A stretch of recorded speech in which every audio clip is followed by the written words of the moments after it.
Hi, I'm Sonal Dave, your public speaking coach, and I'm here today doing a public speaking workshop for teenagers and young adults. So that's 12 to 15 and then 16 to 19. There's some theory, there's some science, and then some really interesting exercises. I've got twin girls and it's a great opportunity for them to gain their confidence, get out and learn some new skills and just become a bit more confident. Today was really fun. We got to work in a group and give a presentation in front of everyone in the class.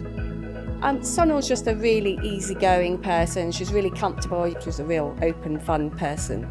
In the beginning you're kind of shy, but slowly when you're doing the work it boosts your confidence a lot and your skills of communicating.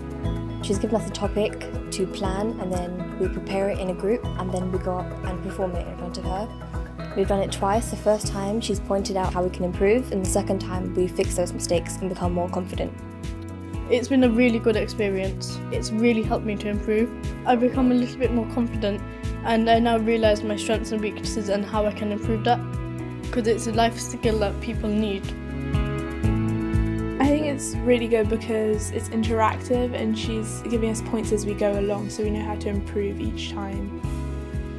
To be able to public speak, it's not just in front of a crowd. You could do it in front of anyone, just even if you don't know them, it will just be able to help you to be more confident around people in general. This was very fun and it's definitely a learning experience. This will help build his confidence on stage and hopefully help him in the future. It's great fun doing these workshops. They get great time networking with each other, and the best part is they come away feeling really confident. So if you'd like to find out more, do get in touch and bring them along to our next public speaking workshop for young adults.